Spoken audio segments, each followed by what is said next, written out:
Eu estou ouvindo aqui normal.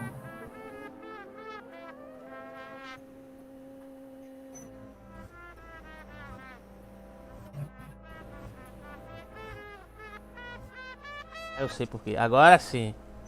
Agora. Quer ver? Agora vai sair, ó.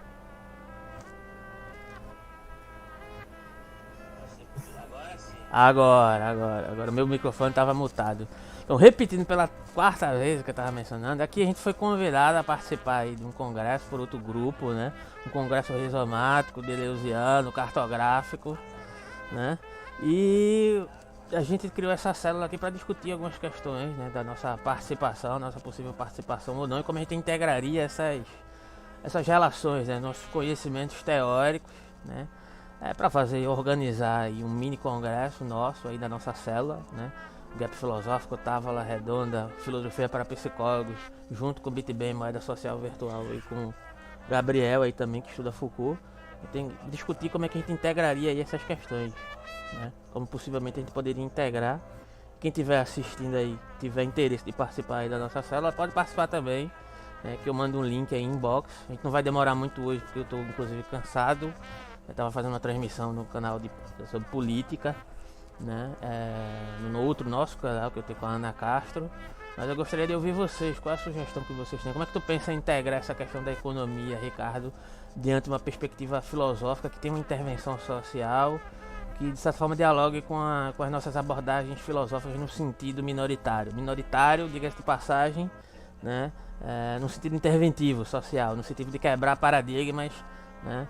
Para de certa forma a gente poder mudar a nossa sociedade, tanto no sentido econômico, tanto no sentido comportamental, conceitual, educacional e etc. Se quiser falar também, Gabriel, pode ficar à vontade aí, tá? Mas assim, me dirigir primeiramente ao Ricardo por uma questão só de momentânea, assim, de uma escolha que eu fiz agora. Mas pode ficar à vontade aí para falar vocês aí, o que é que vocês acham? Como é que vocês encaram essa questão de a gente montar essa apresentação?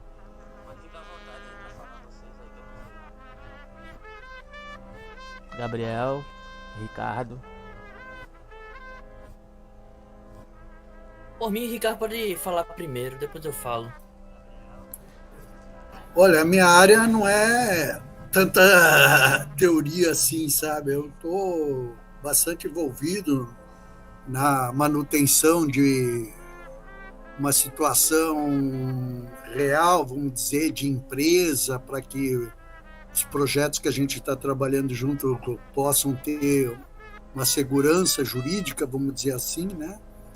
E eu não sei, eu acho que aqueles grupos lá, para mim, estavam muito dispersivos, eu não consigo visualizar o que se pretende, entendeu? Não, Então, é a o que eu minha falo aqui, colocação. rapidinho, né? Isso aí a gente discute em outro momento, essa questão da interação no Congresso Geral. Eu tinha falado isso pro Gabriel, né? Mas assim, considerando que a gente pode montar isso como uma estratégia, possivelmente para fazer isso dentro desse Congresso Geral, mesmo disperso, como você mencionou, né, eu consideraria importante a gente pensar numa célula, independentemente disso ser realizado em conjunto com aquele grupo ou não, né, com outro grupo ou não, a gente poderia fazer isso como uma estratégia, né, vocês decidindo, porque eu não posso decidir sozinho, porque aí eu dependo de vocês. A gente aqui é uma célula para montar essa apresentação em conjunto, né? Uma interação, né? Porque isso não está descartado, mas a questão eu acho que seria uma ótima estratégia da gente integrar essas relações, porque a perspectiva econômica, você é um homem da prática, né? Você vê esse distanciamento entre prática e teoria, mas na minha concepção já não vejo esse distanciamento, né? Para mim, prática é teoria e teoria é prática. Para mim, as coisas são a mesma coisa, né? Só que existem nuances, existem reverberações, né? Tem teorias que são práticas, mas que não partem para outro tipo de prática, né? Então, você poderia, sei lá, montar uma apresentação baseada na perspectiva, sei lá, teórica econômica. Você inclusive está estudando economia aí agora.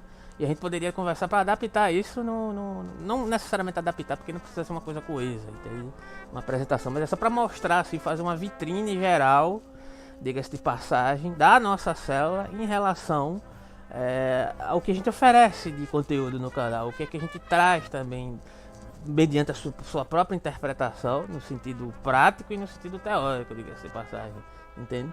Então não precisa muito se preocupar com um posicionamento conceitual. Cada um faz sua abordagem da maneira que conseguir achar melhor, entende? Essa que é a questão aqui. Então, eu trabalho em duas pontas, né? Uma é essa apresentação que está aí, o ENIB, que é um projeto de muito tempo para acabar com a invisibilidade no Brasil, e o outro é a moeda social virtual Bitbem, que é uma forma da gente poder fazer uma distribuição de renda no Brasil mediante umas condições diferenciadas, né? Porque se você for usar o real hoje em dia, que é a moeda corrente, você não vê ela circulando. Uma empresa faz um pagamento, ela vai direto para o banco e fica na mão do banco lá, e quem não tem uma conta bancária, ele praticamente não faz trocas, né? Nas relações de que compram ou vendem algum produto, a não ser por intermédio dos bancos. E a proposta da moeda social é que ela pudesse circular independente dos bancos, né? Como uma troca mais direta, e que não dependeria, cada vez que A e B pegasse aquela moeda social virtual Bitbem, precisasse necessariamente trocar no banco para que pudesse dar sequência para outras atividades. Ela pode usar aquela mesma moeda que ela recebeu para pagar terceiras pessoas. E essa é a única proposta que eu tenho. E eu estou muito focado já no resultado de 30 de outubro agora. Eu estou pensando em como poderíamos apresentar isso para o novo governo. Com certeza, nós não vamos ter uma repetição desse governo que está afindando. Tu tem certeza disso? Falando nisso, tu tem certeza disso mesmo, Ricardo? Eu tô sentindo um clima meio contrário, viu? Nesses últimos dias. Sinceramente, não tô muito otimista, não. Gostaria de estar errado, mas... Eu tenho absoluta certeza. E quando aconteceu aquele outro golpe, né, da eleição em 2018, eu não tinha certeza, eu tinha esperança.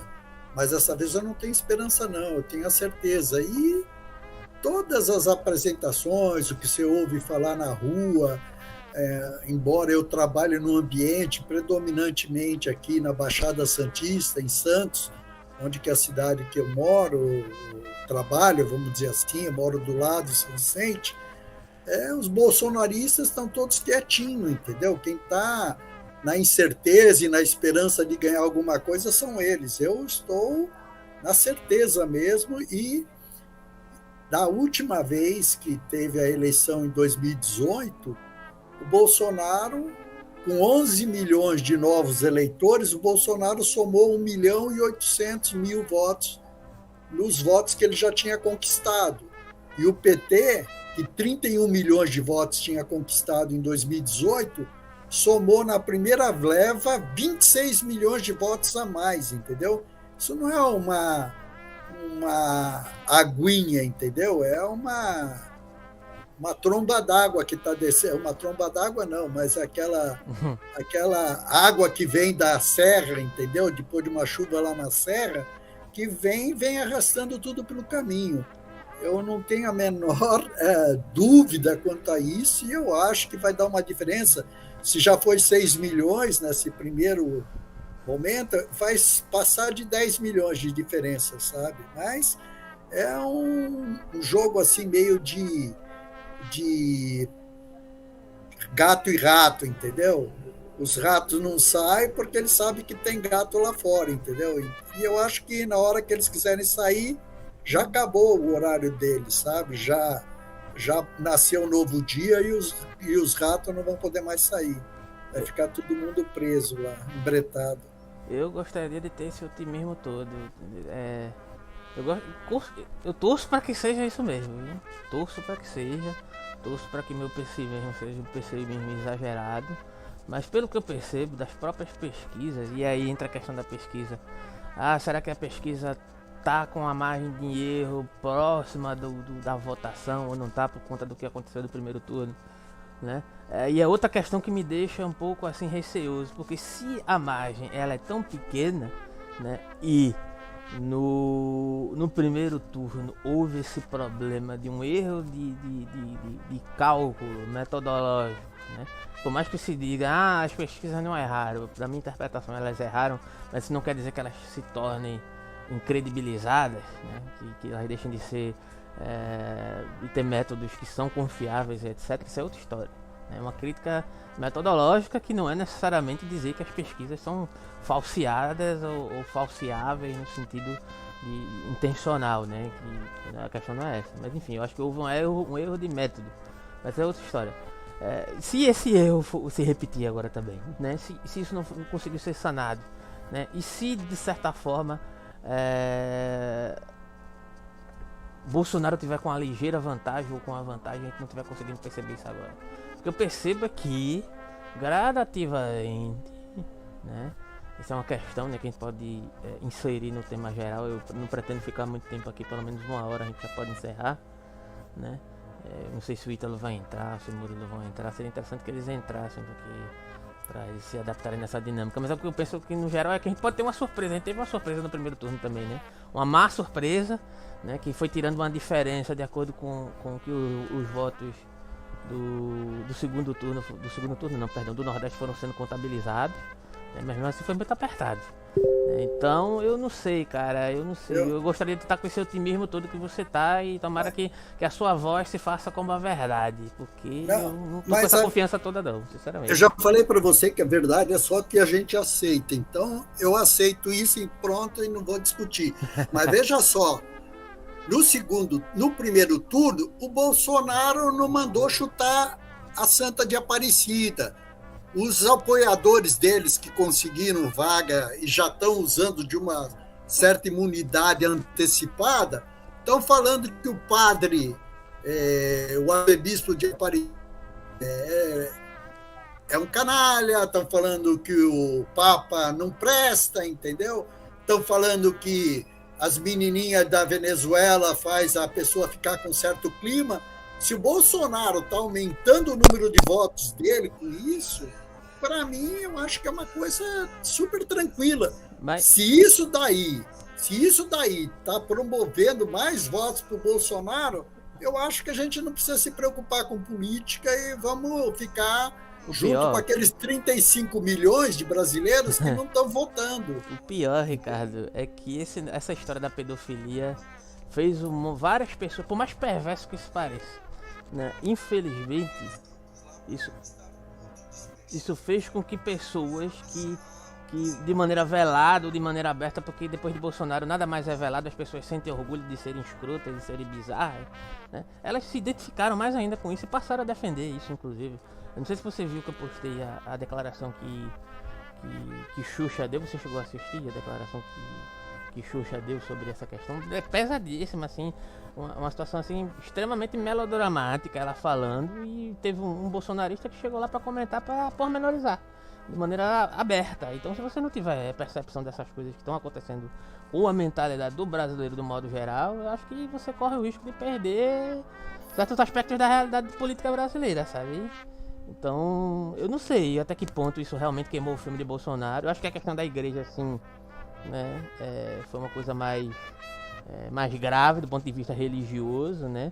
Por mais paradoxal que isso seja, né? O brasileiro se ofende mais se mexer com a religião do que com a filha dele, né? É incrível isso, né? Ou com as crianças do Brasil, que é uma coisa extremamente abjeta e absurda, diga-se de passagem, para deixar isso aqui bem claro, né? Mas isso, de certa forma, existem pessoas que têm o típico comportamento próximo de Bolsonaro, que acha normal assediar uma menina de 13, 14 anos, né, como se ela fosse um adulto, uma mulher, e não respeita, né, e acha que quer continuar normalizando esse tipo de coisa, né. Isso fez com que ele, ainda mais, por mais escroto que isso seja, né, isso aumentasse. A esquerda atacou muito nesse ponto, e isso fez com que, de certa maneira, ele fosse exaltado por essa população, né. Então, eu não sei, eu acho muito complicado lidar com bolsonarista, porque eles não são porque eles não são...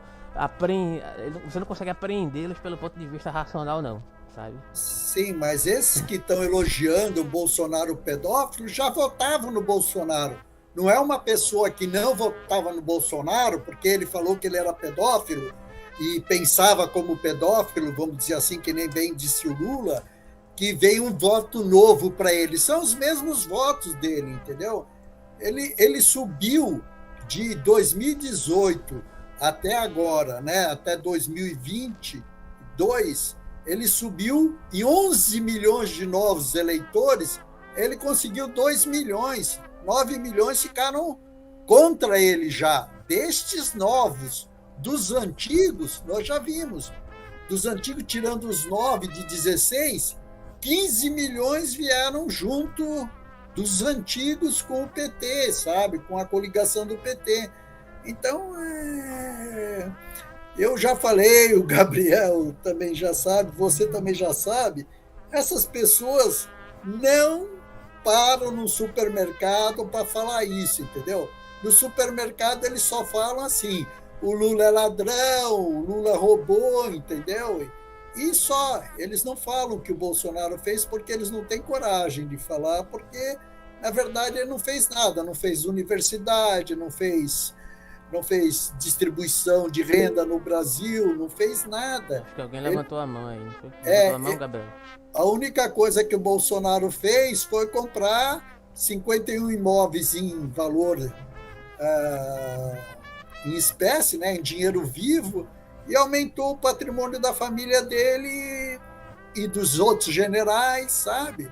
Dessas pessoas, desses militares que não se preocupam em nada com a honra, não se preocupam em nada com o Brasil, não se preocupam em nada com o povo. Esses daí foram todos os beneficiados.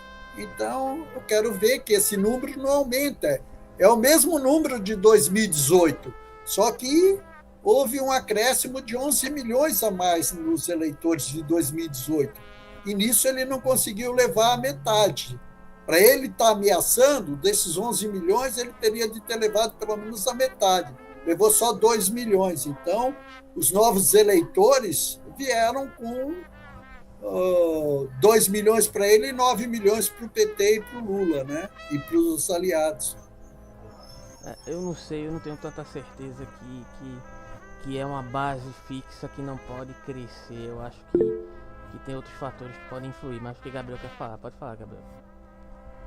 Opa, obrigado, Alberto. Eu queria fazer alguns acréscimos do discurso do comentário do Ricardo, mas antes disso, eu concordo com você, Alberto, num ponto de a gente não tem que.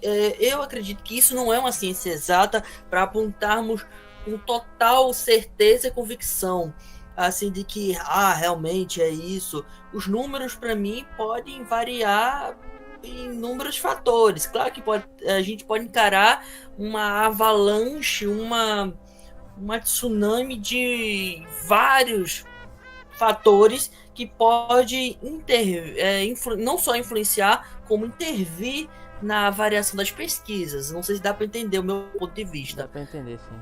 Pronto. O que eu queria acrescentar ao comentário do Ricardo, eu me lembrei. Eu não tenho como comprovar que era um bolsonarista ou não. Não tenho como comprovar. Mas eu observei uma vez, isso foi um comentário de uma pessoa, porque eu já... isso foi numa... Eu não vou mencionar os detalhes, mas tá okay. Foi no meio da rua mesmo.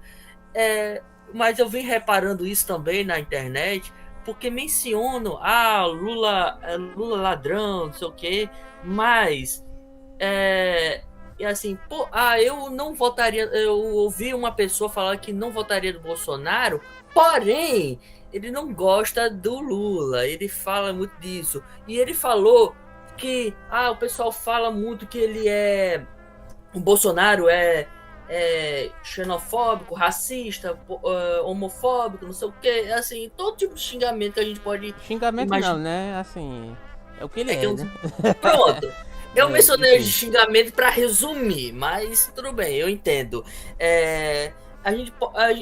Ele disse que a gente tá recorrendo a isso porque, segundo, isso não é eu, é essa pessoa que eu ouvi dizendo que é uma estratégia, é uma espécie de estratégia para dizer que ele, o Bolsonaro, não é ladrão, para dizer que ele não é corrupto. E assim, eu sei, eu assim não sei se a ficha dele caiu na época e se eu não sei, mas aí eu vou deixar a interpretação dos senhores. Peraí, deixa eu entender. Na verdade, é porque o parte final do teu raciocínio fica um pouco descolado. Eu sei. Deixa eu tentar. O que tu quer dizer no final das contas é o seguinte. Na verdade, esse tipo de acusação que a esquerda faz, segundo a perspectiva bolsonarista, seria porque não podem chamá-lo de corrupto, é isso? Resumidamente é isso. Mas o cara é um dos governos mais corruptos que já existiu na face da terra, não tô querendo negar que ele é ou não, mas aqui não faz sentido mesmo do ponto de vista desse tipo de argumento que eles queiram, sabe? O Bolsonaro é o quê, né? E cara, o que não falta é escândalo de corrupção nesse governo Bolsonaro. Mas é o argumento que eles utilizam. Eu entendo que você quer dizer o seguinte: é o argumento dentro da lógica bolsonarista, né? É o tipo de resposta que eles constroem. Lógica entre aspas. Não, querendo ou não, é uma lógica, porque tem uma coerência dentro daquele tipo de pensamento deles ali, entende? Né? Pode não fazer sentido para além daquela criação, daquela... É que nem como o Ricardo diz, a questão da verdade. O que é a verdade? É aquilo que eu assumo que é a verdade. Se eu aceito, pronto, fudeu, é verdade. É o que acontece, infelizmente, no contexto no qual nós estamos inseridos, né? A gente vai aceitando, vai deixando passar, né? O STF vai sendo omisso, como foi, né? Tem medo, eu não sei de quê, porque... em certo sentido o STF poderia ter sido muito mais enérgico, poderia ter tomado medidas muito mais incisivas. Inclusive esse cara já era para ter sido sofrido impeachment há muito tempo, porque crime não faltou a rodo, né? Mas parece que algo além das cooptações através de verbas no Senado, no plenário, na Câmara e no Augusto Aras, que o pessoal tá esquecido dele inclusive, porque ele tá só quietinho, né? Existe algo a mais, né, que faz com que ele seja esse cara totalmente blindado, inatingível, por mais miséria que ele pinte, né? Mas a questão é a seguinte: a lógica bolsonarista, não sei se você ouviu a entrevista que eu fiz lá do outro canal, no Observatório Político, com um bolsonarista que eu conheço há tempo. Ricardo conhece, sabe quem é Nino, Ricardo? Lembra do Nino do Observatório Político? Não lembro. Você discutiu com ele já lá no grupo várias vezes, sim. Mandou tirar ele do grupo e tal. Eu conheço esse Mas cara. Eu tinha outra pessoa que eu discutia muito lá. Mas porque se foi. Tem vários, o Ribamar. Não, Ribamar é outro. O querido Ribamar, que ele é difícil de discutir. Mas sobre só essa questão da verdade, a verdade é o que você aceita, mas ela não muda nada, entendeu? Não adianta todo mundo aceitar que o Bolsonaro está na frente, na liderança, que está fazendo o melhor que ele podia, sabe? Porque ele não está fazendo. Eu só não vou discutir com esse bolsonarista, entendeu? E no dia, mesmo que eu concordando com eles, entendeu? No dia 30 eu vou votar no Lula. É o que o José Gabriel aí falou também. Eu acho que essas pessoas falam que não aceitam isso do Bolsonaro, não significa que vão votar no Bolsonaro. Eu só não quero falar mal do cara que eu defendi no passado, entendeu? Não, é uma coisa meio de família. Não. A questão é o seguinte: eu usei esse seu raciocínio da verdade não para dizer que a verdade é produzida e que é relativa, porque eu não acredito nisso, não é isso. Mas que em uma certa medida, dentro de um contexto social, né, certas verdades elas podem ser produzidas por essa concordância, né? Porque há alguns aspectos dentro da sociedade que são convencionais, né? E são flexíveis a esse ponto, por mais que vão de encontro a um certo sentido de natureza, porque eu também não acredito que existam naturezas estanques dentro desse aspecto, né? Mas você pode produzir certas realidades, inclusive a linguagem tem essa capacidade, o uso da linguagem tem essa capacidade de produzir realidades estratificadas, e o bolsonarismo é especialista nisso, sabe? Então a questão é... Por que eu estava mencionando isso mesmo? Eu não consegui completar o raciocínio porque você falou, aí eu me esqueci agora o que eu estava dizendo. O que foi que tu disse, Gabriel, anteriormente? Gabriel levantou a mão aí antes de eu falar isso agora. Mas a questão é, né? O STF e tudo que foi aceito até então, né? É por conta de relações que foram instituídas ali e foram sendo aceitas, seja lá o motivo qual for, né, de interesse dentro daqueles órgãos ou daquelas pessoas que estão localizadas ali naquela determinada perspectiva, dentro daquela relação específica, né, foi sendo aceito que o Bolsonaro, né, se apresentasse perante a sociedade brasileira com a típica postura que ele tem e continua mantendo, né? Então, em certo sentido, ele conseguiu, né, vender a ideia de que ele é um cidadão, um presidente, um político democrático, mesmo sem ser. De certa forma, ele produziu essa verdade, né, por aceitação. Você pode dizer, eu não aceito, Bolsonaro é um político autoritário, é um ditador, nós já estamos numa espécie de ditadura, né, camuflada por uma certa democracia, não aceito, mas você está aceitando porque ele está lá, ele continua dentro da perspectiva da democracia burguesa, exercendo o cargo pelo qual ele foi eleito, né? Então, em alguma medida, por mais que nós consideremos ele uma pessoa abjeta, nós estamos concordando com isso, e logo isso se torna algo que foi imposto socialmente dentro de uma determinada conjuntura, sabe?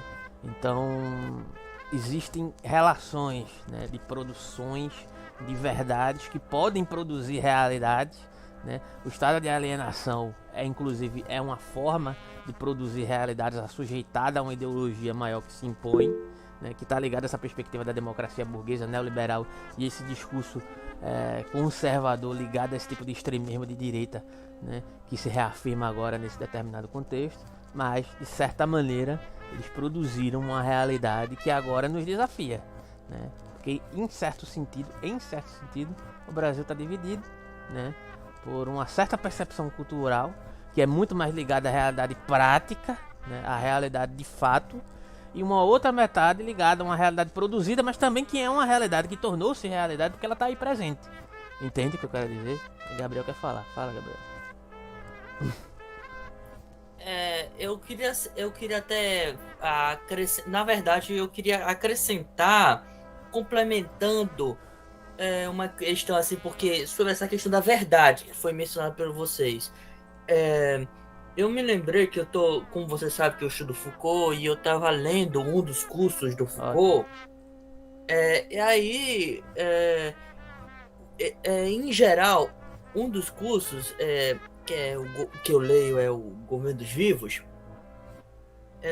Eu vou tomar como base ele porque eu tô lendo, mas mas tem momento que Foucault quer, de maneira geral, quer provar a formação do sujeito, ou seja, a construção da subjetividade. Uhum. E se a gente tomar como base o mundo antigo, greco-romano e a Idade Média, nós vamos nos encarar com... Foucault quer provar que esse fenômeno já era um fenômeno muito antigo. E onde que eu quero chegar com essa produção de subjetividade, formação de sujeito? Porque, por exemplo, eu vou tomar como exemplo os gregos e romanos antigos, que a verdade, ela estava justamente nessa construção da subjetividade. E eu achei bem genial Ricardo ter mencionado uma palavra aqui, eu gostei da palavra que ele usou, é a verdade das bolhas. E aí, eu acho que essas bolhas sociais, elas acabaram tornando-se não só apenas qualquer verdade, mas a verdade que construirá uma subjetividade. Eu acredito que nós estamos lidando com novas construções de subjetividade. Eu citei dos gregos e romanos antigos.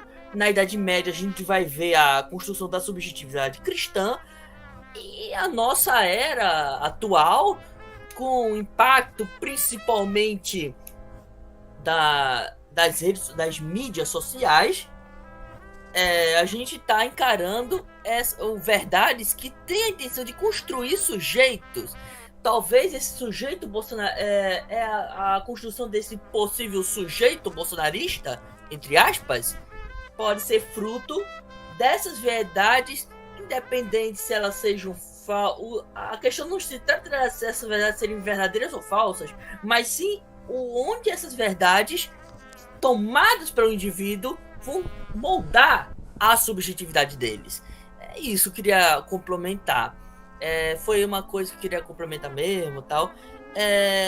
E porque eu já ouvi gente dizer, Bolsonaro assim, defendendo Bolsonaro, mas é porque eu entendo porque ela está resumindo a visão delas a uma bolha, a um mundinho imaginário que elas resolveram criar. Sei lá, um conto de fadas, seja lá o que. Pode escolher qualquer adjetivo, mas isso que. Mas de alguma maneira elas quiseram usar disso para construir a subjetividade delas. E talvez, assim como o Ricardo mencionou, esse exemplo, eles não.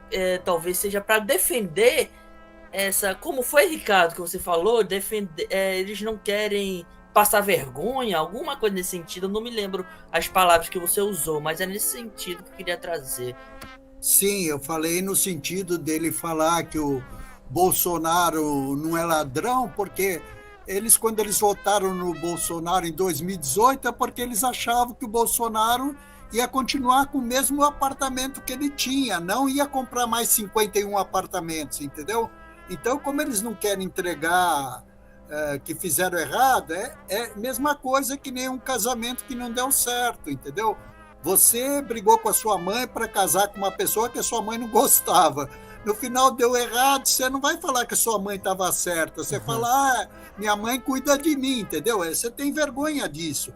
Mas eu acho que é só o Bolsonaro cair, o PL vai desaparecer quase, entendeu? O PL vai arrumar um monte de outros partidos. Esses deputados federais do PL não vão ter abrigo mais, porque eles não vão ter mais uma máquina pública dando apoio para eles. O dinheiro todos que eles pegaram para fazer toda essa campanha, todos esses votos, veio de apoio para a eleição. Terminou a eleição, esse valor não volta mais, entendeu?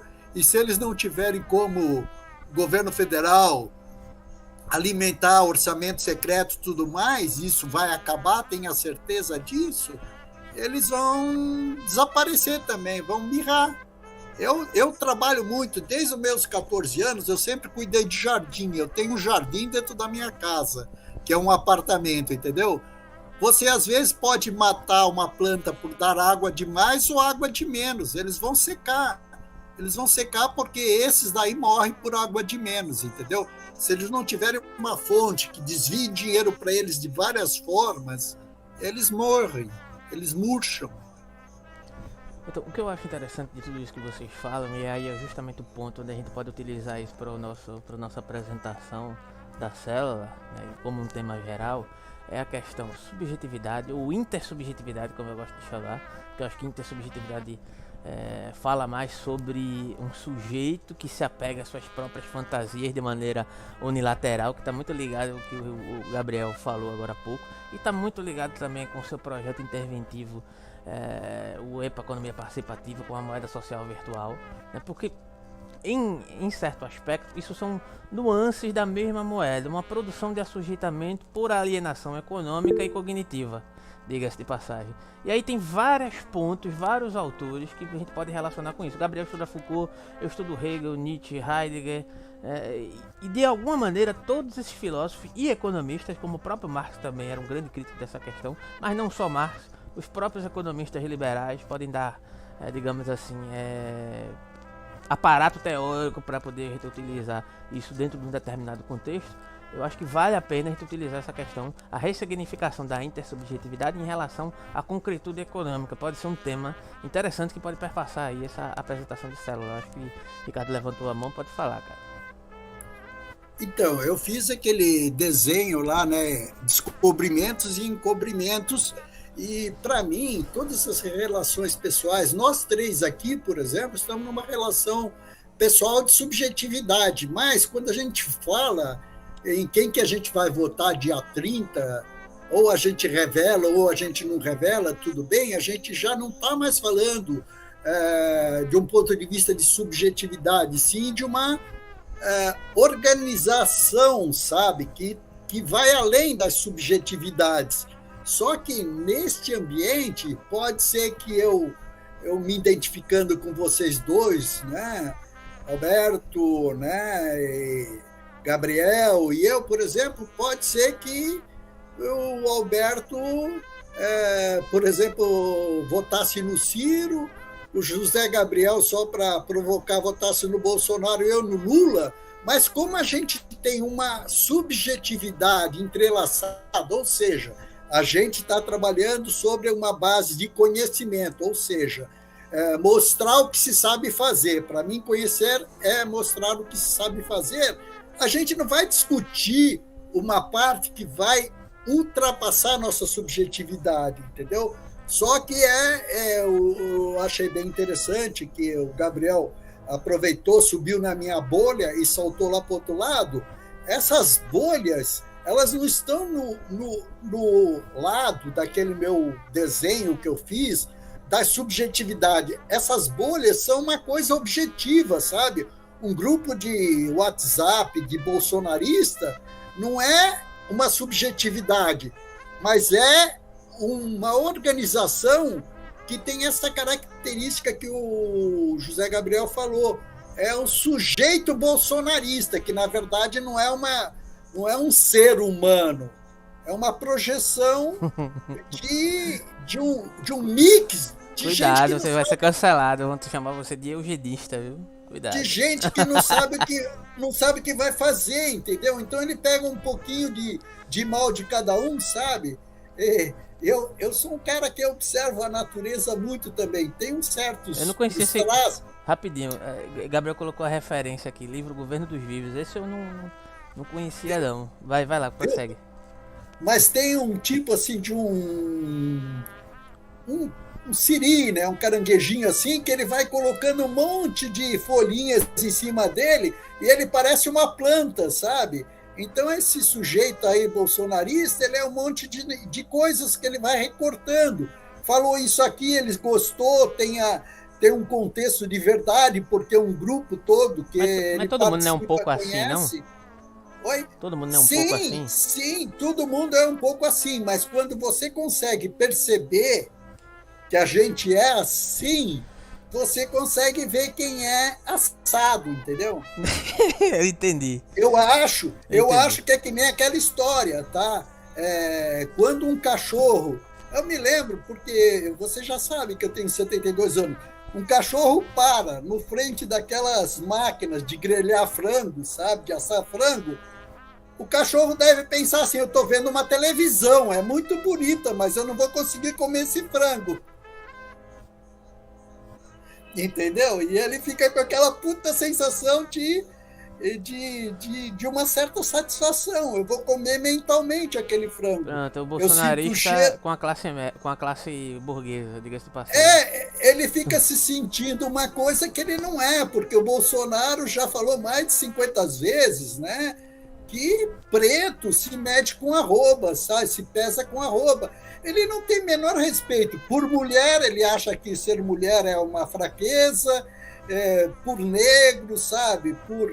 Por religiões, ele já diz que todas as matrizes africanas não têm nenhum tipo de valor, entendeu? E aí é assim. Aí vamos dizer que o Brasil está dividido em os a favor a Bolsonaro e os contra Bolsonaro. Eu acho que uma divisão muito mais real, muito mais séria, é você dividir pretos e brancos no Brasil, entendeu? Esse racismo que é ostensivamente manifestado. Isso daí, sabe? Você agora vai falar assim, quantos dos bolsonaristas são racistas? Sabe? Como é que essa segunda divisão entre racistas e não racistas estão no grupo da esquerda ou no grupo do Bolsonaro? Eu acho que 90% dos bolsonaristas são racistas. Então, eu não acho que a gente tenha assim tantos brancos no Brasil para ele levar uma vantagem como nos Estados Unidos leva. Entendeu? A população nos Estados Unidos branca é relativamente equivalente, vamos dizer, à negra, mas aqui no Brasil nós, brancos, somos inferiores numericamente, talvez até não só numericamente, podemos ser inferiores até culturalmente, mas não somos maioria não no Brasil, os brancos. Deixa eu comentar, porque foi uma série de questões aí. O primeiro que eu não acho que exista inferioridade cultural, que eu acho que existem culturas, sabe, que se manifestam de diversas formas, e cultura não é só aquilo que eu acho, que eu tenho uma preferência, que eu concebo como melhor ou pior. Existem culturas, isso é o ponto. Né? O segundo ponto que eu acho, e se eu me lembrar... você falou a questão do racismo. Até onde eu tenho conhecimento, se eu não me engano, os negros nos Estados Unidos, eles são minoria. Né? No Brasil, existe uma coisa que é bem complicada de falar aqui. Eu vou me resumir a falar determinadas questões, porque é uma questão delicada que suscita vários detalhes, no final das contas.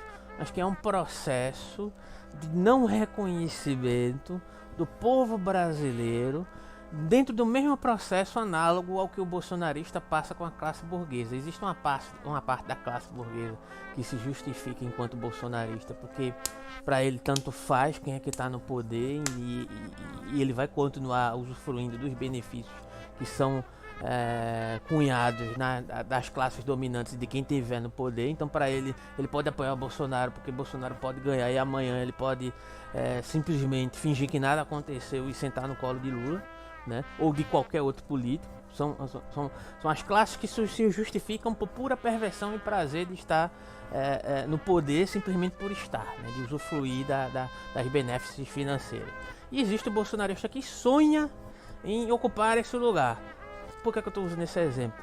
Porque por muitas vezes o brasileiro é descendente de indígena, por muitas vezes ele é pardo, por muitas vezes ele tem uma família, ele tem um contexto, né? E aí a questão racial é uma questão complicada, porque a raça é algo imposto socialmente. O que existe na verdade é um processo de racialização que supostamente divide as pessoas em raças, né? Mas enfim, a questão da raça ela é levantada como bandeira, como única maneira de reação pelo povo negro. Diz assim: olha, já que nos nomearam, né, como uma raça diferente da deles, nós vamos levantar essa bandeira, né, da raça negra, né, para dizer que nós não aceitamos ficar acuados. Então, certíssimo, porque o contexto histórico justifica isso, né? Mas a questão aqui é análoga a isso, né, porque o brasileiro, do modo geral, ele aprendeu a se identificar como branco.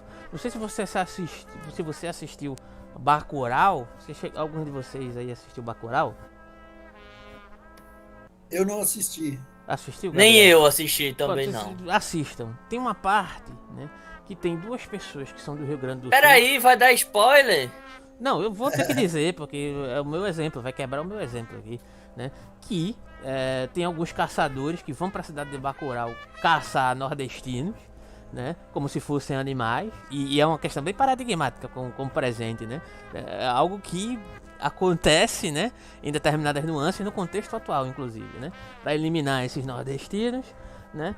E tem uma galera que é do Rio Grande do Sul, se eu não me engano, ou do sul do país e etc., que vai para essa cidade com o mesmo intuito, fazendo uma prática dentro do filme que é análoga à prática dos turistas europeus. E quando eles chegam nessa cidade, né, de Bacurau, né, eles olham para os europeus como se eles fossem iguais, como se eles fossem brancos, tal qual aqueles europeus.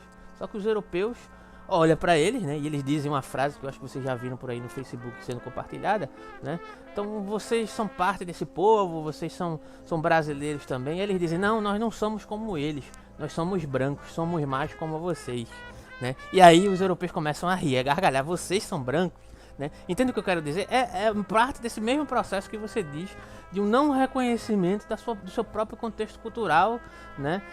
E etc, e étnico que ocorre no Brasil, dentro desse processo de um racismo que aí sim é um racismo contra si mesmo, inclusive. Não estou dizendo que cuidado para não interpretar isso errado e dizer que como utiliza a extrema direita no sentido de dizer que os negros é que são racistas e etc. Não existe racismo reverso, deixar isso bem claro. Por isso que é um assunto extremamente delicado, você tem que tomar cuidado com as palavras. Não existe racismo reverso por conta do contexto da escravidão. O Brasil foi o último país a abolir a escravidão no mundo, o que é uma vergonha, né? E que nós continuamos vendo essas reverberações até hoje, né? E que um governo de extrema direita, que se pauta por perspectivas conservadoras, tende a negar, tende a querer negar a história, tende a querer negar políticas de apaziguamento dessas divergências sociais, negando até que elas existam, sabe? Então, a questão do racismo no Brasil ela é muito mais complicada e complexa do que nos Estados Unidos, por exemplo, quando é um racismo declarado, né? Tem uma hostilização declarada, né? Por mais que haja, né, existam medidas por vezes até supostamente mais rigorosas quando ocorrem, porque existe muita impunidade também nos Estados Unidos, o racismo ele é muito mais identificável do que aqui no Brasil, porque às vezes a pessoa ela nem é racista no sentido de proferir o racismo abertamente enquanto acreditar naquilo, mas ela tem práticas racistas, ela não reconhece o seu contexto cultural e étnico a tal ponto de se liberar de determinadas práticas racistas, né? Até o uso da linguagem por vezes denota aspectos racistas, então isso é extremamente complicado de lidar, né? Eu não sei o que é que você mencionou. A questão da subjetividade, outro ponto, né? Porque você jogou um caminhão de questões aí, né? A questão da subjetividade é o seguinte, né? Não é que a subjetividade é igual às reverberações institucionais, mas em alguma medida a constituição dessas subjetividades é o resultado dessas práticas institucionais. É o que eu chamo de assujeitamento, né? Se as práticas institucionais elas estão alinhadas com um certo ensino escolar, com um certo devasamento, uma certa falta de adequação de determinadas práticas educacionais que sejam muito mais libertadoras do que qualquer outra coisa, né? Mas que sejam assujeitadoras, que produzam sujeitos normatizados, assujeitados, ligados a determinadas questões, que reproduzam práticas no contexto cultural de maneira a exacerbar essa visão, inclusive tendo relação com isso que eu acabei de falar aqui agora, né? Na época da escola, na época que eu estudei, diga-se de passagem, eu nunca ouvi falar o que supostamente fosse o processo de racialização, né? Eu comecei, boa noite Murilo, seja bem-vindo aí, tô concluindo um raciocínio aqui, tá? Sobre algumas questões, quer falar algo?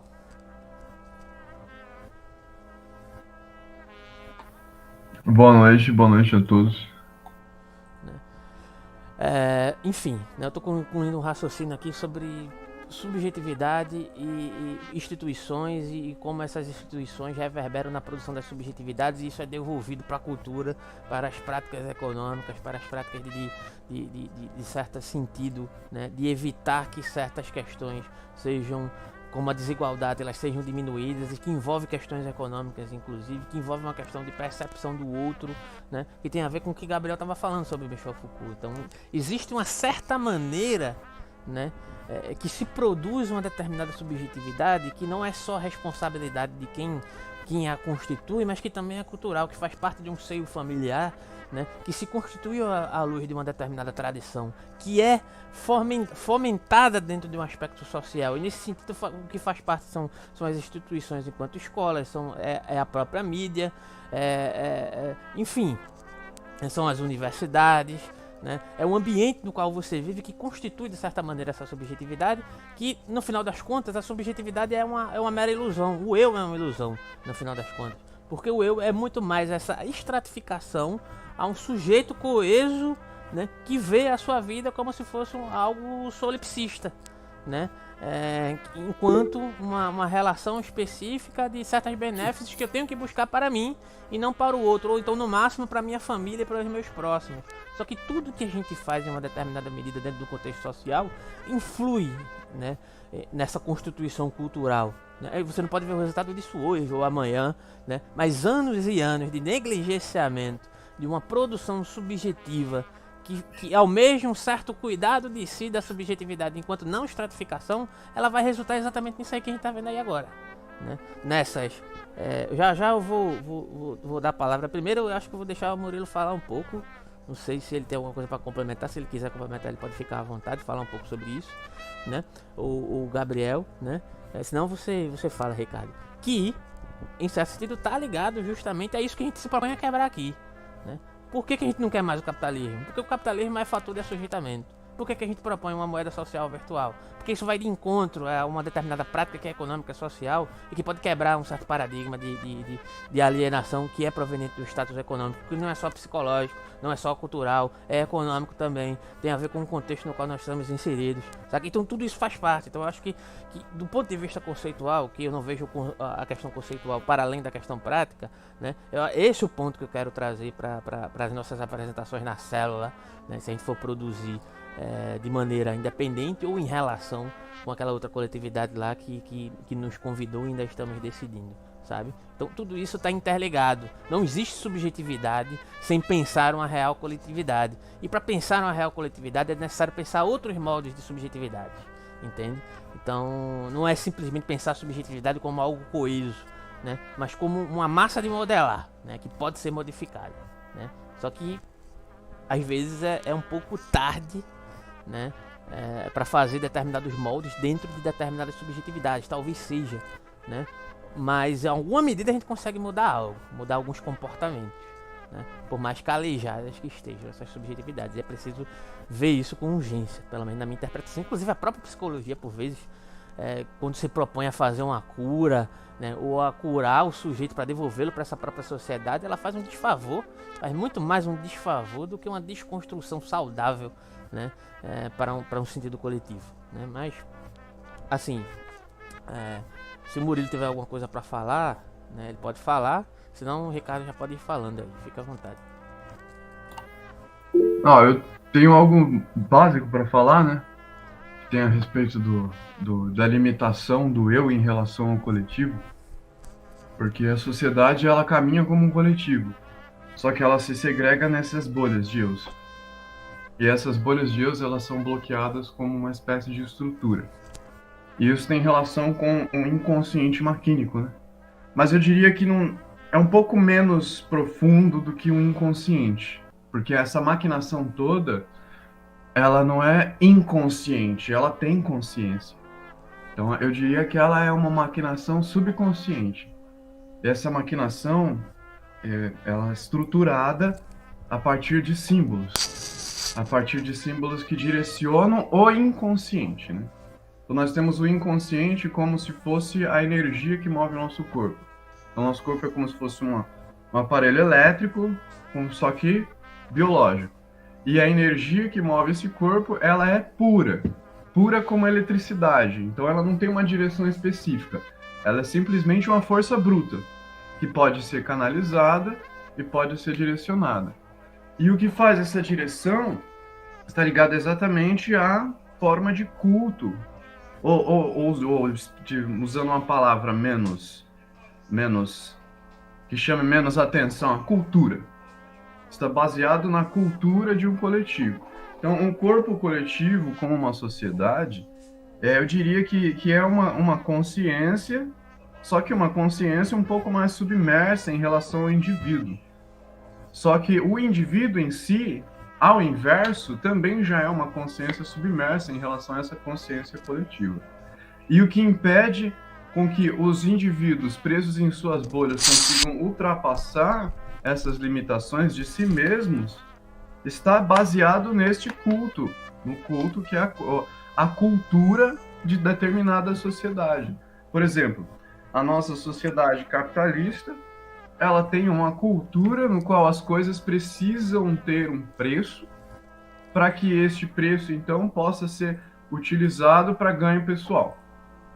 Então, o surgimento de toda essa máquina subconsciente que controla os indivíduos e os mantém aprisionados nisso, faz parte disso. Faz parte dessa cultuação exagerada da personalidade. E a gente acaba se iludindo, porque a cultura nos leva a crer que essas personalidades são o nosso eu. Só que essas personalidades, na verdade, são veículos de interação social. E a gente acaba se tornando refém desses veículos de interação social com base na punição e no benefício que eles nos oferecem, né? Porque isso foi estudado.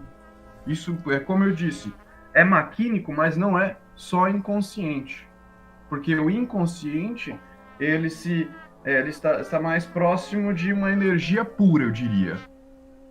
Já o que maquina, o que manipula, o que controla, o que tenta iludir a consciência e aprisioná-la como uma bateria, é algo consciente.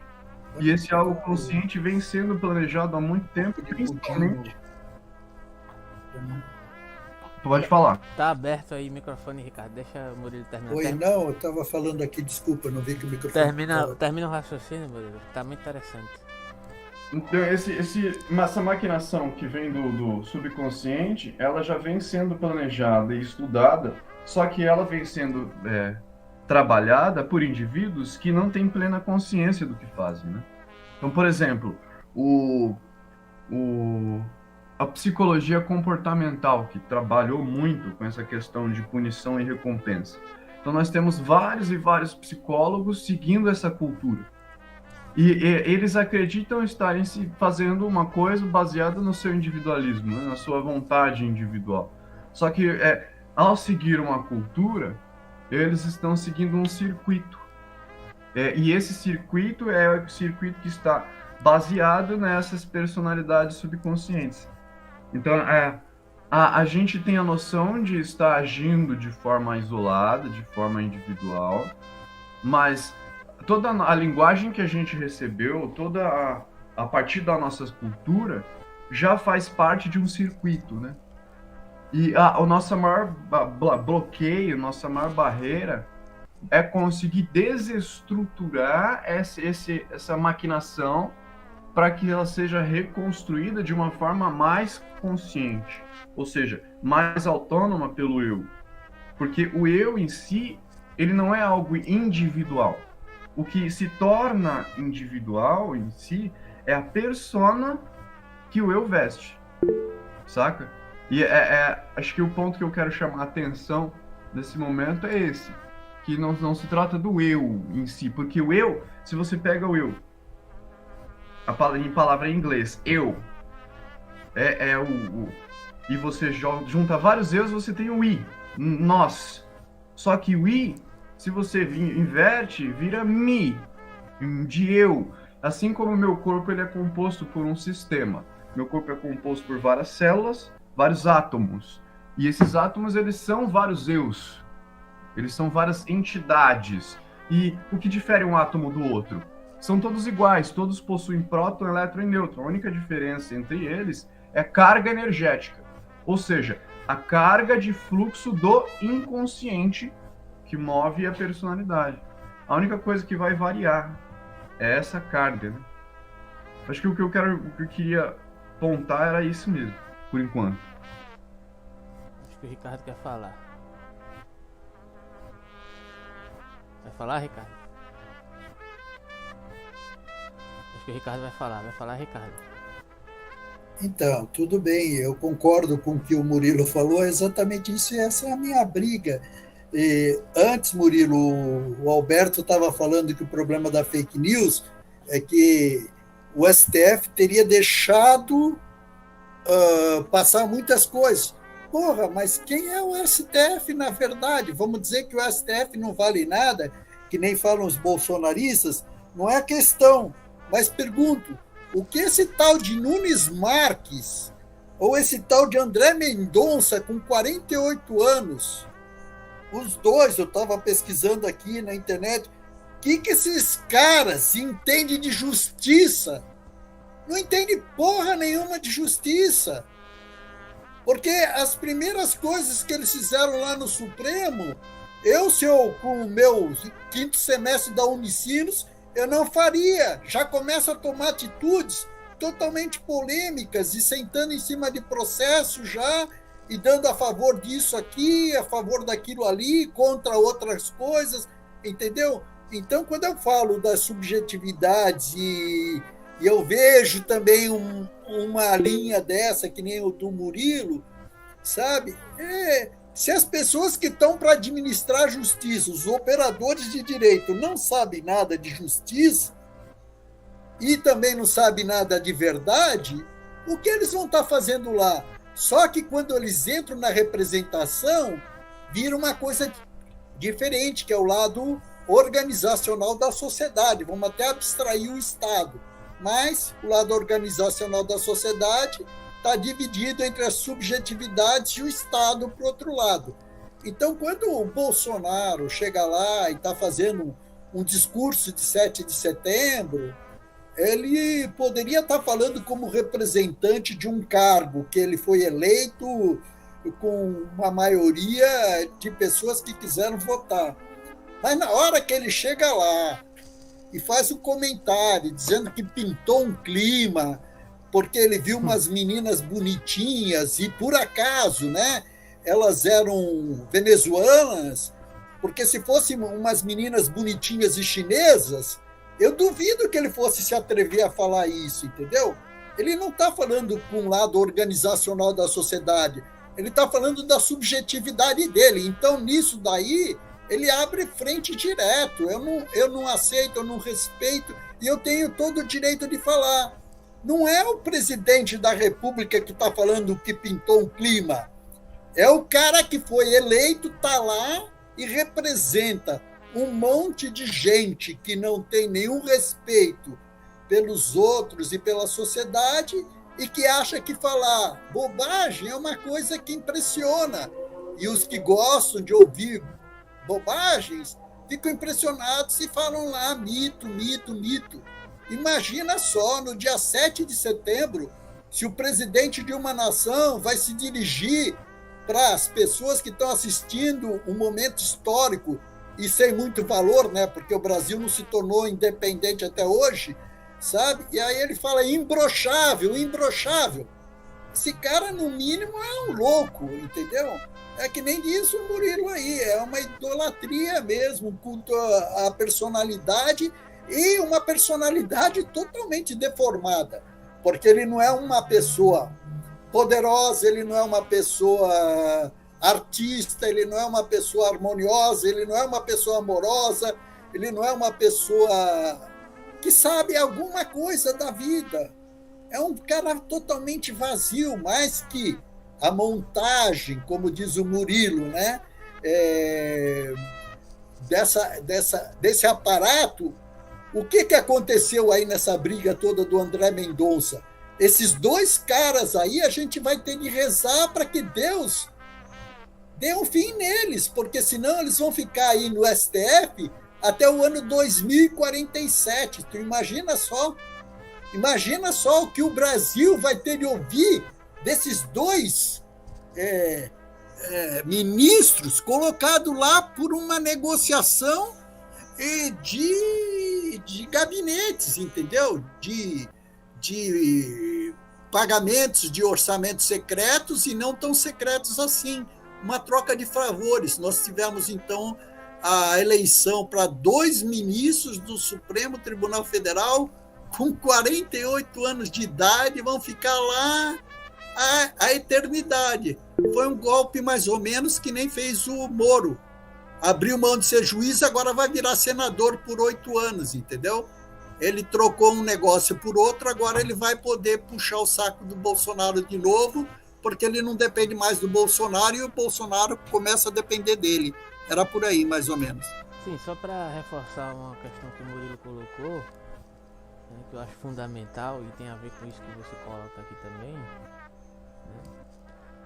é justamente isso, é um processo de estratificação no culto a uma persona, que deveria ser essa persona enquanto apenas uma veste que a gente utiliza dado um determinado contexto. Mas quando eu menciono eu, e o Murilo tem razão de chamar a atenção para isso, porque existem certos usos desse contexto, né, é para o eu estratificado que está circunscrito numa certa manifestação que se torna unilateral. Porque toda racionalidade, e aí eu vou trazer o problema para as questões metodológicas, e aí quando você fala, acho que você falou aí de referente, o que é que fulano de tal, André Mendonça, né, sabe de justiça. Acho que o problema não é necessariamente esse ou aquele, essa ou aquela subjetividade, mas toda uma sociedade que está baseada numa certa metodologia de um uso da racionalidade que pode demandar por ela mesma uma relação genuína com a realidade, né? Porque quando você, de certa maneira, e aí eu vou colocar isso no âmbito institucional dos mais variados possíveis.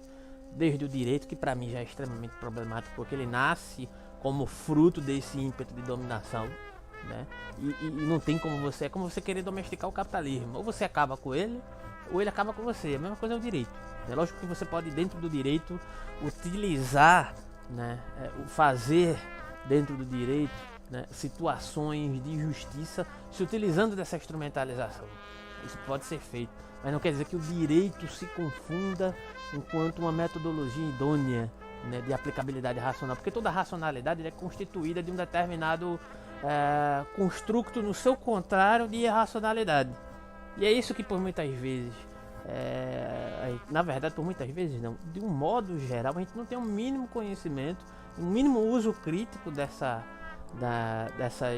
metodologias ou dessas especificidades, diga-se de passagem, no qual nós estamos inseridos. A própria psicologia, ela se baseia em determinados parâmetros racionais como se eles fossem demasiadamente puros, mas eles são, quando eles se propõem lógico que a psicanálise veio por tentar quebrar um pouco disso, mas quando ela tentou quebrar isso, ela produziu outro tipo de assujeitamento também. Então é uma questão extremamente complicada, porque demanda, né, desse suposto fluxo específico que habita a nossa psicologia, ou como diria Nietzsche, a nossa fisiopsicologia, porque mente é corpo, né, e corpo é mente, né, e não existe corpo sem mente e mente sem corpo, pelo menos da perspectiva prática onde nós estamos vivendo, na perspectiva da imanência.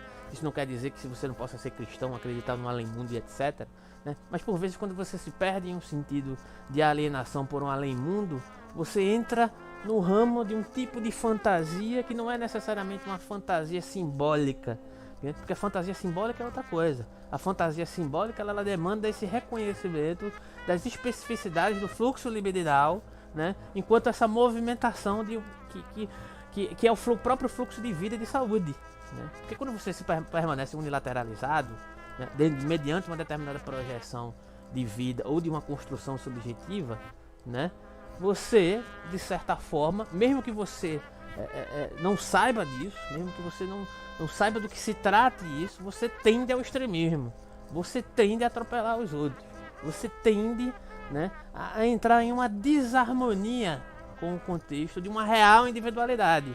E aí o Murilo está certo quando ele diz: o eu é uma centralidade dessa personalidade, né? O que aparece como estratificação de uma máscara narcísica é uma certa reverberação desse eu enquanto persona, né?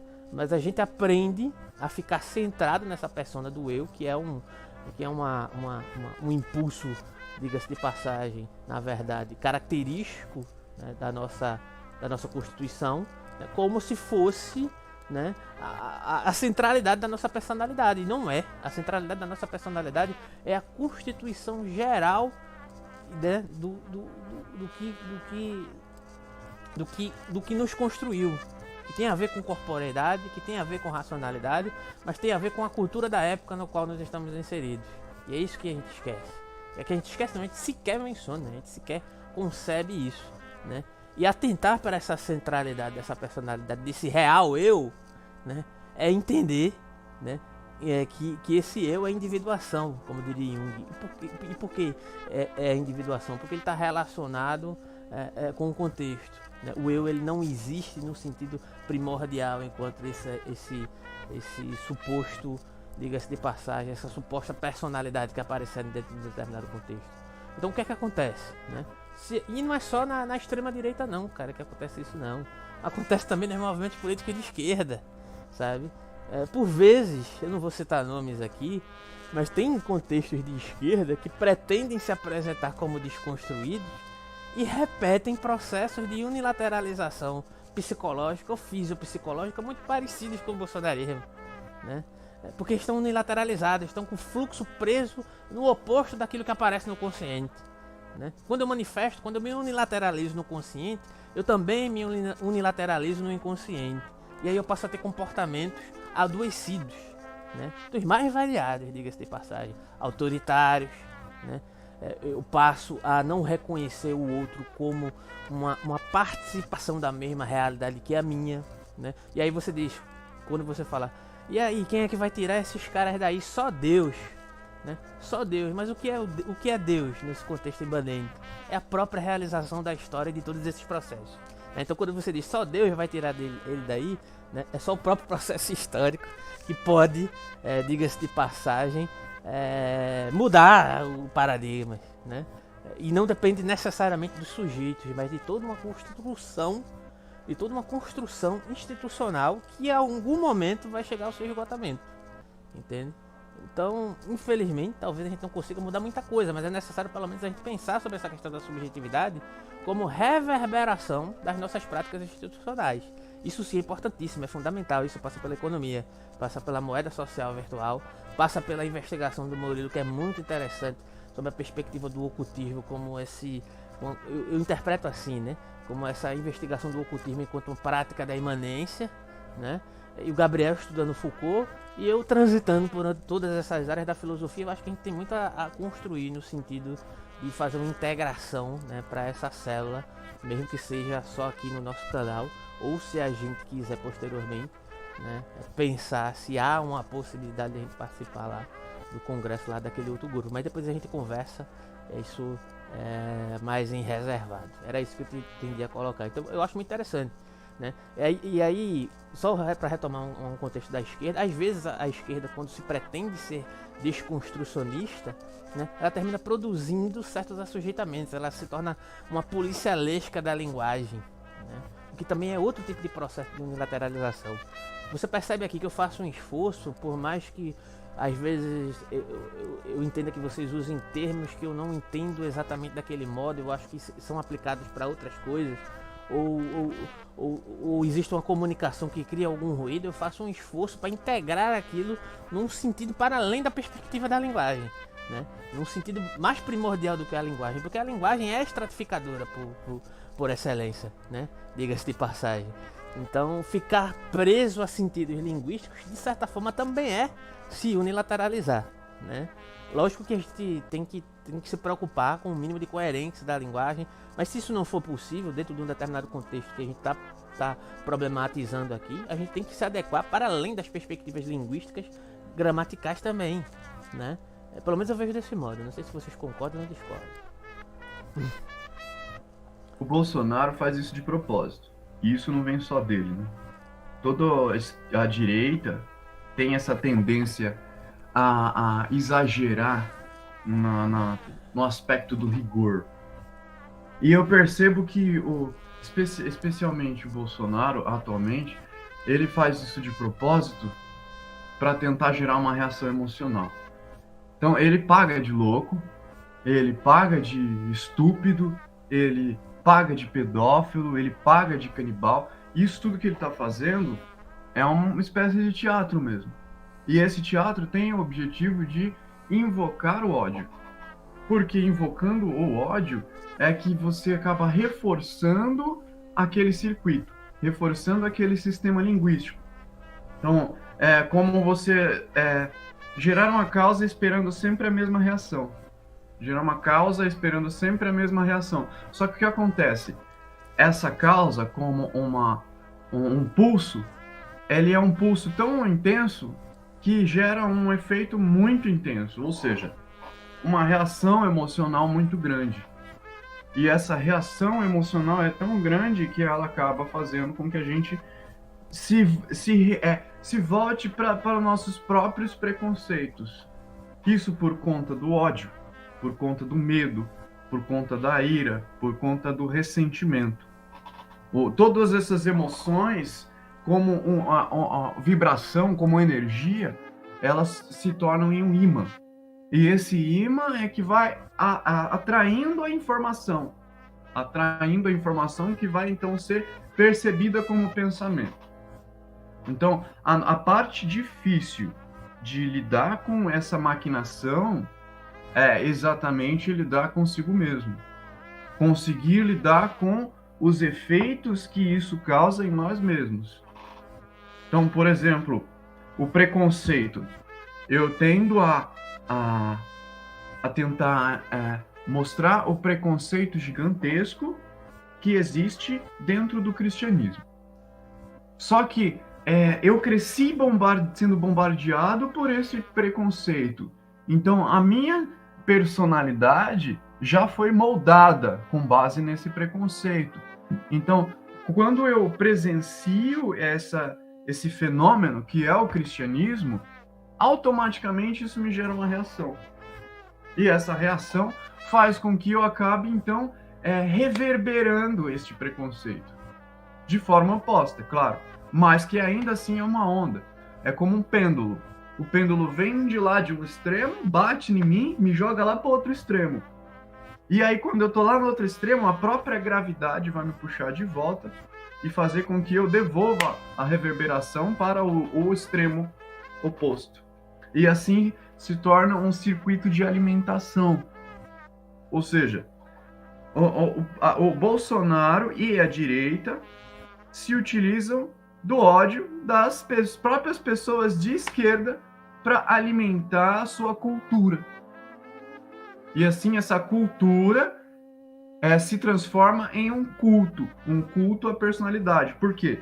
Porque a imagem do Bolsonaro se transforma em um tipo de link que faz então a ligação, que direciona a toda a informação que leva a essa ideologia opressora. Só que toda essa informação que acaba movendo a personalidade a agir de forma opressora, ela acaba sendo maquinada e acaba funcionando e agindo de forma subconsciente. Então, a maioria de nós estamos agindo de forma opressiva e não estamos nem ao menos percebendo. E por isso nós estamos nos sentindo que nós somos os oprimidos, quando na realidade nós estamos em um jogo de opressão, aonde nós somos impulsionados a oprimir por conta da sensação de estarmos sendo oprimidos, entende? Acho que é um ponto interessante.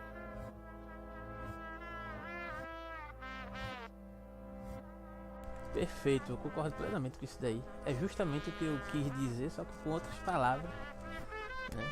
É justamente isso, cara. É justamente isso. Você percebe isso. É muito fácil de você perceber, sabe como isso? Nas próprias redes sociais, as manifestações de vaidade, de competição, dentre as próprias pessoas que se dizem antagônicas ao autoritarismo, né? Ao fascismo, né? Que é uma palavra que por muitas vezes as pessoas, não, você não pode sair falando que tudo é fascismo porque você vai banalizar a palavra. Mas não é questão de banalizar, é muito fácil, é muito simples identificar um comportamento fascista, né? Diante do sentido de que é um comportamento que, primeiro, ele se solidifica numa perspectiva única e ele tem uma rejeição muito grande por um questionamento, por uma desconstrução. Ele tem uma resistência, ele cria uma violência brutal a tudo aquilo que tenta romper com um ímpeto crítico para desconstruir aquela subjetividade. É uma subjetividade extremamente atomizada e rígida como uma rocha. Isso para mim é o supra-sumo do comportamento fascista, é esse. É aquele que não admite o questionamento, é aquele que inclusive lida mal com o erro.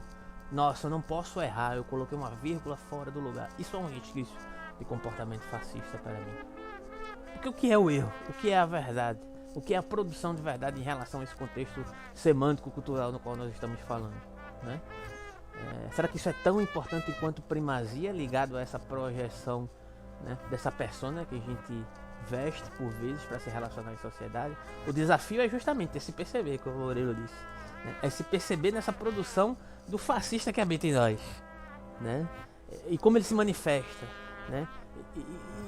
E como dentro dos meus próprios círculos ditos extremamente desconstruídos, né, eu manifesto ele, mas com uma certa autorização, né? Porque ali naquele ambiente eu estou entre pares, né? E a gente se permite agir de tal modo, né? Que não seja reconhecido como um comportamento nocivo, né? Então não é só um problema da direita não, cara, é um problema da esquerda também, é um problema da sociedade brasileira e mundial, né? Mas estamos nos referindo ao Brasil, né? Então, para você identificar uma pessoa que tem um potencial fascista, basta questioná-la, né? Se ela é uma pessoa muito rude a questionamento, né, eu acho que isso é um ponto interessante de ser observado, né? Que passa também por uma certa falta de saúde mental Só que ao mesmo tempo as nossas clínicas são produtoras de unilateralização também, terminam colaborando para que essas pessoas permaneçam estratificadas e normalizando esse tipo de comportamento, porque as próprias clínicas estão baseadas na centralidade do lucro, na lógica neoliberal, né, de devolver o sujeito para a normalidade social, para que ele seja produtivo, e tudo isso se retroalimenta, cara. Então, para onde fugir? Se para onde a gente vai, né, é um culto a essa personalidade supostamente estratificada, né, que em certo sentido reforça essa personalidade, esse comportamento, né, por mais que isso seja imperceptível. Então é muito complicado você falar sobre uma real alteridade. A palavra é muito bonita, né? A alteridade, mas uma real alteridade no sentido prático de você se despir dessas estratificações é muito difícil de fazer no sentido realmente genuíno, sabe? Então acho que passa por essas questões. Eu não tiraria uma vírgula do que ele falou. Perfeito. E autores, né, como Foucault, Deleuze, até mesmo o próprio Nietzsche, que tinha certas tendências reacionárias, mas ao mesmo tempo era bem subversivo em outras questões, né, colaboraram para esses questionamentos. Só que aí o que acontece, né? Vem o fã-clube desses autores, utiliza-os, né, para alimentar suas próprias projeções e platoniza-os. Estou até para fazer um vídeo sobre isso, sobre deleuzianos platonizados, né? Transformam o uso de determinados conceitos em um chavão teórico, por mais que digam que não fazem isso, né, mas terminam fazendo, né? Então é extremamente complicado, sabe? Autores como Deleuze, você percebe até quando eu fazia a leitura de o que é a filosofia aqui com Gabriel, você percebe que até a maneira de escrita dele, apesar que a própria escrita já tem essa tendência estratificadora, ele tenta criar um movimento na escrita, né? O que torna às vezes a linguagem dele um pouco mais complexa e complicada de entender, é verdade, né? O que denota também um certo elitismo acadêmico, mas ele tem um esforço para colocar em questionamento essas situações, e não é à toa, cara. Não é à toa isso. Não é à toa também que o Ricardo tem esse projeto de intervenção social, e por algum acaso, algo no inconsciente dele reverberou que no meu canal ele viu algo ali que tinha uma quebra de paradigma com aquilo que ele quer quebrar também, mas ele só não conseguiu traduzir com essas palavras que eu tô falando aqui. A mesma coisa eu vi no Murilo, a mesma coisa, por isso que eu nutro uma amizade com o Gabriel, sabe? Né? São certas questões inconscientes que nos suscitam certas empatias, né, que não são programadas, mas são percebidas no âmbito da intuição, que é mais importante, né? É por isso que Assim Falou Zaratustra, que trabalha essa perspectiva intuitiva, é um dos livros mais importantes da história da humanidade, porque ela força de maneira demasiada essa perspectiva da intuição, né, enquanto constitutiva da racionalidade, né? Então eu acho muito interessante. Eu gostei muito, velho, desse encontro de hoje. Eu acho que, se possível, assim que possível for, a gente pode fazer isso mais vezes. Faltou o Ítalo aqui. Se Ítalo tivesse aqui, né, eu acho que a gente ia fazer uma live de 3 horas. Não estou encerrando, mas se vocês tiverem algumas questões a colocar ainda, questões a discutirem, pode ficar à vontade. O Bolsonaro é um louco que poderia simplesmente ser ignorado, né? Assim como já aconteceu, pelo menos na minha geração, que foi posterior a essa explosão fascista e tal. Então eu vivi uma época de calmaria. Eu percebi que esses loucos, eles podem simplesmente ser ignorados. Só que eu também percebi que eles começam a chamar tanta atenção em um momento em que as pessoas não conseguem mais ignorar por conta de que elas mesmas sentem em relação a eles. E isso eu percebi que tem a ver com o que elas mesmas alimentam no dia a dia. Mas isso também tem a ver com a imposição social, a imposição cultural. Mas o que faz a imposição cultural, a influência cultural ser maior do que a própria individuação, a própria ação consciente? Isso tem exatamente a ver com a linguagem, né? E a linguagem, ela tá fragmentada, porque cada persona tem o seu contexto individualizado, ou seja, cada personalidade tem a sua linguagem. Eu tenho a minha linguagem, e vocês têm a linguagem de vocês, cada um de nós aqui tem ali a sua linguagem, como um elemento isolado. Só que essa linguagem, isolada, ela é exatamente aquela maquinação que eu comentei. A maquinação que a esquizoanálise direciona como o do inconsciente, que é uma maquinação subconsciente, linguística, simbólica, mas que, a partir da interação, a partir da comunicação, a partir da troca de emoções, então essa linguagem ela vai se transformando, exatamente como que o Ricardo falou. Ele falou que trabalha com analogia. A analogia é a chave exata, a chave correta para conseguir fazer essa tradução, a tradução entre uma linguagem e outra. Utilização de alegorias, utilização de símbolos.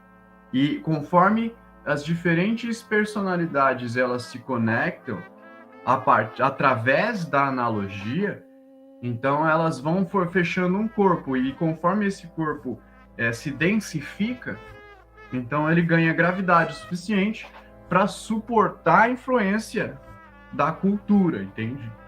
Então, as convenções, ou seja, os grupos de pessoas, de personalidades que se reúnem e desenvolvem um sistema cultural, então elas conseguem influenciar a própria cultura que vem do subconsciente. E assim consegue transformar isso, e a partir da transformação da linguagem. Mas isso só é possível a partir dessa comunicação, né? Essa comunicação que, inclusive, é algo que vem automaticamente tentando ser quebrado. Então, a própria ação da direita opressora bolsonarista de tentar gerar o ódio e impedir a comunicação, dificultar a interação, já é um impulso. É um impulso da própria personalidade apaixonada pela própria realidade e que não consegue se abrir para as demais realidades. E aí o que acontece? Ela acaba agindo de forma impulsiva na tentativa de impedir com que ocorra essas conexões de diferentes personalidades que geram peso no subconsciente. E esse peso só é possível a partir das múltiplas perspectivas linguísticas, que vai surgindo então a partir dessa reverberação, que não é só através da lógica consciente, mas tem a ver principalmente com o lado emocional, o lado animal, o lado subconsciente. Então é isso, eu vou precisar encerrar porque eu já tô, sei lá, quase 4 horas online aqui, mais a outra live. Mas aí eu abro para vocês fazerem as colocações finais, Ricardo e Gabriel. E depois eu encerro, e aí fica a sugestão de a gente combinar essas temáticas aqui que a gente trabalhou hoje, né? Cada um com a sua temática, no sentido da sua particularidade mesmo, daquilo que mais lhe interessa, mas que dialoga com essas questões.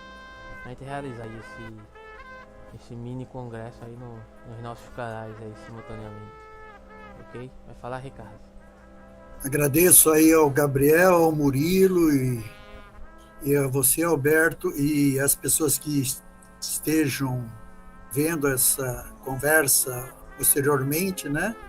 E que aqui o que nos une, eu acho, é o conhecimento no momento, que seja aquilo que a gente sabe fazer, cada um sabe fazer aqui o que faz, entendeu? Não é saber fazer qualquer outra coisa, é o que a gente trabalha, a gente sabe como fazer, como realizar, e a gente está tentando compartilhar essas informações, esse aprendizado, para ir um pouquinho mais além do que a gente já está.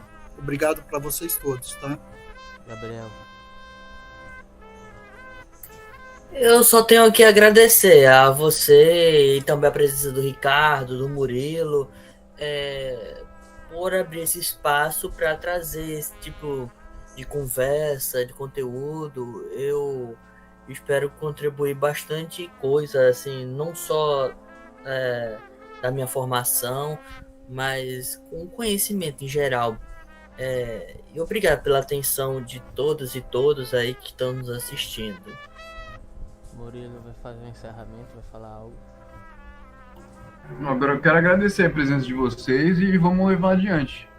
Vamos continuar caminhando para conseguir reestruturar essa máquina subconsciente, porque da mesma forma que ela pode ser prejudicial, pode nos aprisionar, ela também pode se transformar em um veículo que nos leva além das estrelas, entende?